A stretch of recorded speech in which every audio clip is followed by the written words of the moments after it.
നമസ്കാരം. സിറ്റി ന്യൂസിലേക്ക് സ്വാഗതം.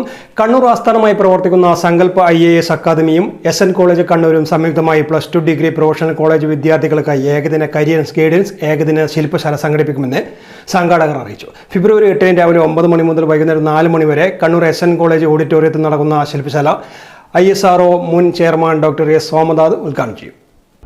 അവർക്ക് അതിന് പറ്റിയ കരിയർ ഗൈഡൻസിന് നേതൃത്വം കൊടുക്കുന്ന പലരുമാണ് വന്നിട്ടുള്ളത്. നമ്മളിവിടെ 6 മേഖല തിരിച്ചിട്ടുണ്ട്. അതിൽ ഒന്നാമത്തെ മേഖല നമ്മുടെ NITയിൽ നിന്ന്, കോഴിക്കോട് NITയിലുള്ള ഒരു പ്രൊഫസറാണ്. +2 കഴിഞ്ഞാൽ എഞ്ചിനീയറിംഗ് മേഖലയിലേക്ക് പോകാനുള്ള കുട്ടികൾക്ക് അവർക്ക് വേണ്ടുന്ന കാഴ്ചപ്പാടുകൾ കൊടുക്കുന്ന ഒരു സെഷനാണ് ഒന്ന്. രണ്ടാമത്തത് നമ്മുടെ ഡിഫൻസ് മേഖലയാണ്. അതിൽ കണ്ണൂർ നമ്മുടെ DSC സെൻറ്ററിലുള്ള മേധാവിയാണ് ക്ലാസ് എടുക്കുന്നത്, കമാൻഡറാണ് വന്ന് ക്ലാസ് എടുക്കുന്നത്.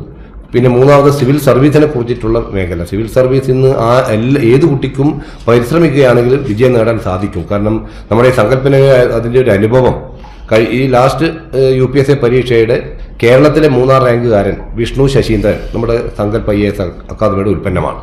സാധാരണ കുടുംബത്തിൽ നിന്ന് സാധാരണ വിദ്യാഭ്യാസം നേടി മലയാളം നമ്മുടെ കേരള സിലബസിൽ പഠിച്ചിട്ടുള്ള ഒരു കുട്ടിക്ക് അങ്ങനെ നേടാൻ സാധിച്ചു. അതിൻ്റെ ആ ഒരു താല്പര്യത്തോടു കൂടി പഠനം നടത്തിയതിൻ്റെ ഭാഗമായിട്ടാണ്. അതേപോലെ തന്നെ ബാങ്കിങ് മേഖലയിൽ നല്ല രീതിയിൽ എന്തൊക്കെ ചാൻസ് ഉണ്ട് അതിനുവേണ്ടി ബാങ്കിങ് മേഖലയിലുള്ള ഉത്തരവാദിത്തപ്പെട്ട ആൾക്കാർ വന്ന് ക്ലാസ് എടുക്കുന്നു. പൊതുവെ കരിയർ ഗൈഡൻസിനെ സംബന്ധിച്ചിടത്തോളം കുട്ടികൾക്കുള്ള ഒരു അവബോധം സൃഷ്ടിക്കുക, ആ അവബോധത്തിലേക്ക് കൂടി അവരുടെ നല്ലൊരു ഭാവി ജീവിതം സുരക്ഷിതമാക്കാനുള്ള ഒരു ഗൈഡ് ലൈൻ കൊടുക്കുക എന്നുള്ളതാണ് ഈ സങ്കല്പ IAS അക്കാദമിയും SN കോളേജും കൂടി ചേർന്നിട്ട് തീരുമാനിച്ചിട്ടുള്ളത്. ഡോക്ടർ S സോമനാഥ് വിദ്യാർത്ഥികളുമായി സംബന്ധിക്കും. വിവിധ മേഖലയിലെ പ്രശസ്തരായവർ ഗൈഡൻസ് നൽകും. വിദ്യാർത്ഥികളുടെ മാനസിക ശേഷി വർദ്ധിപ്പിക്കുന്നതിനും ബാങ്കിംഗ്, നിർമ്മിത ബുദ്ധി, civil service, defence service, business management മേഖലയിൽ നിന്നുള്ള വിദഗ്ധർ ശില്പശാലയിൽ പങ്കെടുക്കും. വാർത്താ സമ്മേളനത്തിൽ principal doctor CP Satish, KV Jayarajan master, C Rajagopal, advocate C Deepak, K Prajith തുടങ്ങിയവർ പങ്കെടുത്തു. News desk, city news.